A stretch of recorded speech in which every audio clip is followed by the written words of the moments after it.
E aí, galera do Equipol, muita saudade de vocês. Professor Aberdan na área. Estamos passando por um momento turbulento. Vai passar, gente. Tenham fé em Deus. Em breve, muito rapidamente, estaremos todos juntos em sala de aula novamente. Deus na frente, nossos sonhos na frente. E hoje nós teremos uma aula mais que especial, galera. Nós teremos uma aula sobre a legislação do SUS. Mais especificadamente, galera vitoriosa, o decreto 7508 de 2011. E a gente vai ver mais precisamente qual artigo? O artigo 2. O que fala o artigo 2? Então, para você não ficar parado, chega de frio. O frio já passou. Vamos se esquentar, galera? Sim ou não, galera? Sim ou não, galera? Sim ou não, galera? Vamos então, gente, essa aula? Saudade de todos vocês? Então, olha só, gente. Decreto 7508, ele tem um artigo. Obviamente que é o artigo 2. É o artigo 2 que mais cai nas provas da Censa. O teu foco é a Censa? Amém, Jesus? O teu foco é a Censa. Tu já conseguiu. Pensamento positivo, Deus na frente, que a santa e amada lei da atração está trabalhando por você agora pela sua aprovação. Você está em casa, você está na quarentena, você vai aproveitar para estudar mais ainda, com mais raça, com mais amor a legislação do SUS. Então vamos ver o que diz esse decreto. Vamos lá. Olha só, gente. O decreto 7508 de 2011, ele atualiza a lei 8080 de 90, que é a lei de quê? Do SUS. Uma obviedade antes de começar a aula. O que é o SUS? É o Sistema Único de Saúde. É o único modelo na América Latina e no mundo em que o Estado provém ao cidadão a saúde pública em inúmeras condições técnicas, jurídicas, administrativas e regionais. Tá ok? Então vamos lá. Região de saúde. A região de saúde, gente, é o que trata o artigo? O artigo 2. Sim ou não, galera? Sim ou não, galera? Sim, galera. Então o que acontece? Essa região de saúde, ela delimita a atuação do município quanto às pautas e as ações do SUS em todo o território nacional. Essa articulação visa fazer com que as ações do SUS, as ações prioritárias em saúde, atinjam uma maioria, galera. O que é essa maioria, galera? Pessoas carentes e desassistidas, principalmente nos municípios de todo o Brasil, de toda a federação, da saúde pública. Então, essa regulamentação, ela vem bem a calhar pelo decreto 7508 de 2011. Esse decreto, gente, ele é maravilhoso, porque ele estabelece uma série de situações, uma série de definições quanto à lei. Vou ler para você o decreto, artigo... Olha só, gente, olha. Espaço geográfico contínuo constituído por agrupamentos de municípios, o quê?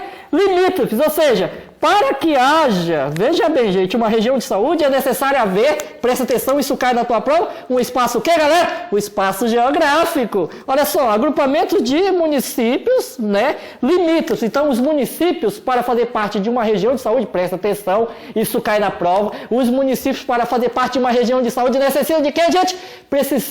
Necessitam ser limítrofes. O que é limítrofe, professor Verdade? Significa que eles têm que estar em seus limites regionais. Eles obedecem, os municípios limítrofes, a um critério regional. Então vamos lá, continua. Delimitados a partir de identidades culturais, econômicas e o que, gente? Sociais. Essa é uma realidade, gente, inclusive, do estado do Amazonas, nosso lindo estado do Amazonas. Poucos são os municípios, devido ao isolamento geográfico da região norte, que isola o estado do Amazonas, poucos são os municípios que estão interligados. Exemplo, Itacoatiara e Rio Preto estão interligados por uma estrada. Né? Iranduba e Manacapuru estão interligados por uma estrada. Então eles apresentam critérios regionais, critérios geográficos. E os outros municípios, professor Verdade? A imensa bacia hidrográfica amazônica, ela isola os demais municípios pela ausência de estradas. Então, o que acontece? As ações do SUS, independente do isolamento geográfico de uma região, as regiões do SUS devem alcançar prioritariamente esses municípios. Quem disse isso, professor Berdan? O artigo 2 do decreto 7508.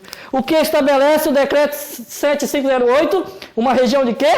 Uma região de saúde, gente. Olha só, nas últimas provas da sexta, que é o foco de vocês, meus alunos amados, sim ou não? Sim ou não? Nas últimas aulas de vocês, eu coloquei o artigo e coloquei algumas observações.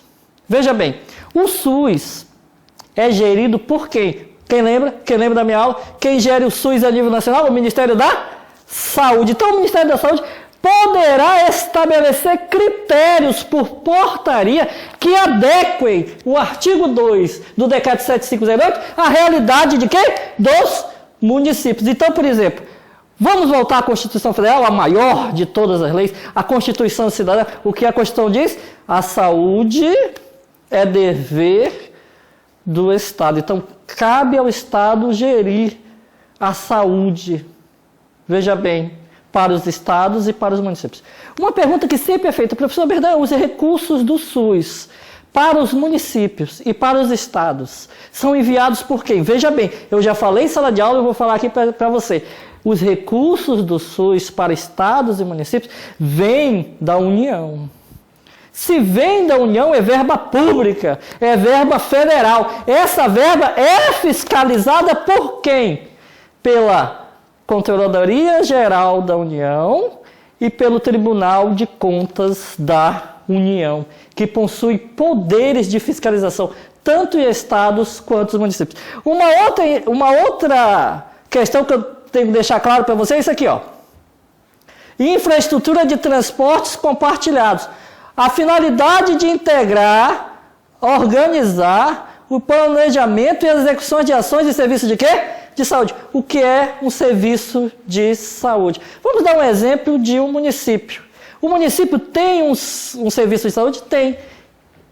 Antigamente, eram chamadas casinhas dos médicos da família, que eram recursos do SUS enviados pela União, mas geridos e administrados por quem? Pelos municípios. Então, por exemplo, se cair na prova, professor Berdan, o decreto fala de serviço de saúde, o decreto 8.080.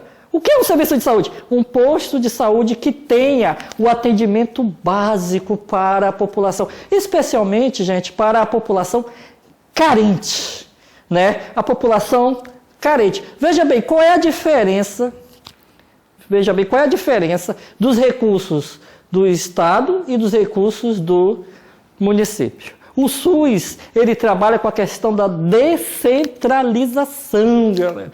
Descentralização. Ou seja, os municípios possuem competência. Os municípios possuem competência geral para distribuir essas verbas pelas ações dos SUS. Tá bem? E vamos aprofundar mais a coisa. Olha só, decreto 7508/2011, artigo 2, uma região de saúde. Veja bem que é uma região conectada de municípios limítrofes, não esquecer essa questão.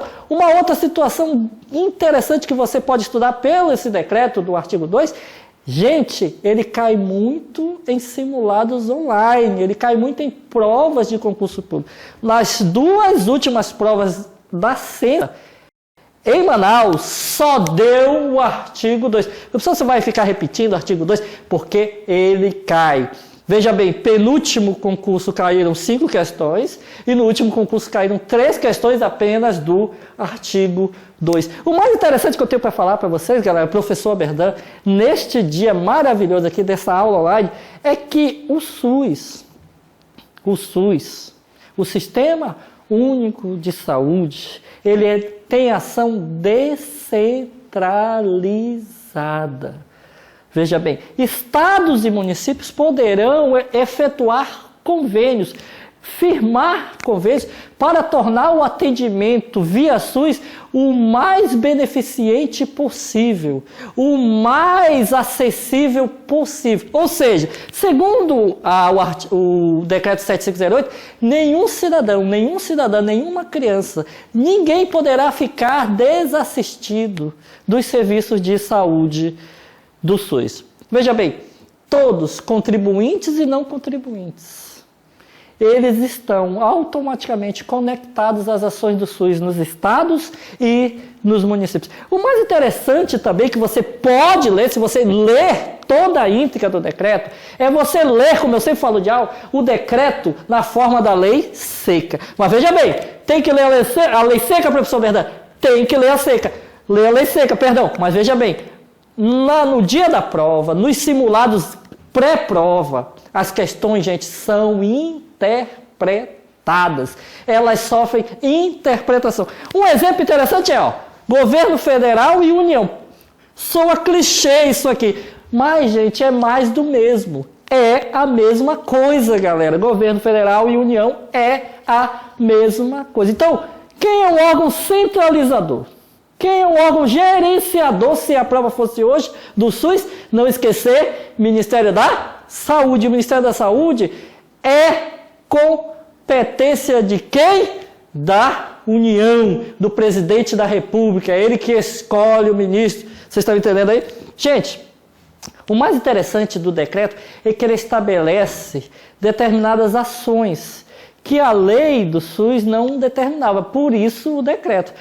Deixa eu explicar uma coisa para vocês. Qual é a função do decreto? Atualizar a lei. Atualiza, mas não a revoga. Só o que revoga uma lei é outra o quê, galera? Outra lei, discutida e voltada no Congresso Nacional e sancionada pelo presidente da República. E agora eu vou fugir um pouco aqui do decreto para estabelecer com vocês uma tática de aula sobre isso. Vamos ver essa tática? Seguinte, está havendo, por exemplo, vocês sabem melhor que eu, todos nós sabemos, do coronavírus. Veja bem, alguns hospitais particulares, as pessoas estão internadas, muitas já tiveram altas no hospital particular, as pessoas que podem pagar, e uma enorme quantidade estão, nos hospitais públicos. O que acontece? A rede privada declarou recentemente ao governo do estado que não tem condições de tratar os doentes. Esses doentes ficarão, Léo? Não. Esses doentes serão tratados na rede pública, quando abrir vaga. Veja bem, quando abrir vaga, tem que abrir vaga. Mas o que acontece? Professor, eles podem pagar, eles deverão ressarcir o SUS? Sim, gente.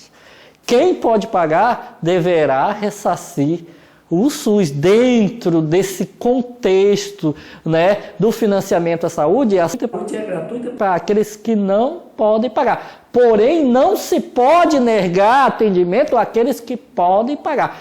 Em casos extraordinários, como internações via coronavírus, o coronavírus, esse vírus satânico e assustador que vai passar, galera, o SUS poderá internar essas pessoas nos hospitais públicos via critério, via convênio. Um belo exemplo é a Prefeitura de Manaus, que fez um convênio, veja bem, com um hospital particular e abriu uma rede com UTI, com UTI. Quem está acompanhando a mídia em geral, a mídia tradicional, os jornais em geral, você está vendo essa bela ação. Então veja bem, gente, poderá o município e os estados, poderão os municípios e os estados estabelecer convênios com a rede privada? Esse é uma das questões que mais cai na prova da galera. Poderão estados e municípios firmar convênios com a rede particular de saúde? Gente, se cair na prova e tiver sim, marque sim que você está marcando pela sua vitória. Pode, olha só, presta atenção, via convênio, estados e municípios poderão, e também o governo federal, firmar convênios com a rede particular de saúde, clínicas particulares, hospitais particulares, exames em geral, coleta de exames, e esse será pago por quem? Com verba federal. Por exemplo, é um caso muito comum, uma pessoa procura o SUS, né, procura um PAN, né, para marcar uma consulta, essa consulta é agendada via regulamentação de um sistema de gerenciamento de consulta que é chamado CISREG, e o CISREG delimita, procura uma vaga, e essa vaga, em 90% desses exames, ela é feita onde? O atendimento clínico, né? O atendimento clínico e de exame é feito em clínicas privadas, clínicas particulares. Então, veja bem, se cair na prova, foi uma das melhores políticas para a saúde pública. Os convênios com a rede privada para atender as pessoas, em geral, que necessitam das ações de saúde dos estados, dos municípios e do governo federal, via SUS, gente. É muito interessante também, gente, você dar uma olhadinha na lei seca, que é a lei 8.080 de 90. Professor, por que ler a lei seca? O senhor fala tanto na lei seca. A lei seca, ela cai na forma de 20% de prova. E os outros 80% é interpretação. Por exemplo, uma bela interpretação da lei 8.080 é o decreto que a atualizou já a partir de 2011. Criou mecanismos técnicos de atuação do SUS, de suas ações nos estados e nos municípios, galera. Sim ou não, gente? Sim ou não, galera? É isso aí, gente. Muito bom, saudade de vocês.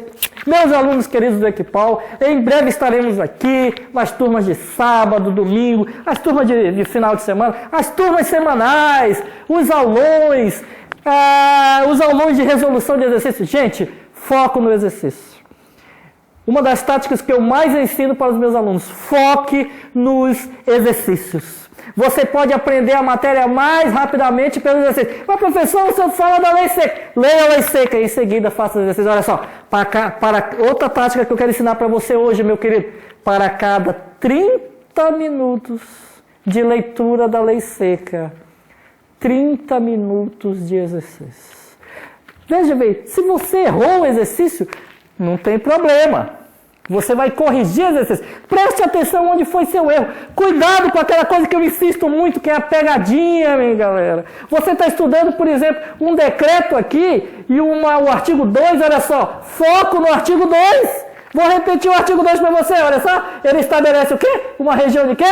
De saúde. Eu já li, veja bem, na forma da lei seca, a região de saúde. E eu já interpretei essa região de saúde. E eu quero dizer para você uma coisa. A região de saúde do decreto 7508 vai cair 3 ou 5 questões no dia da tua prova.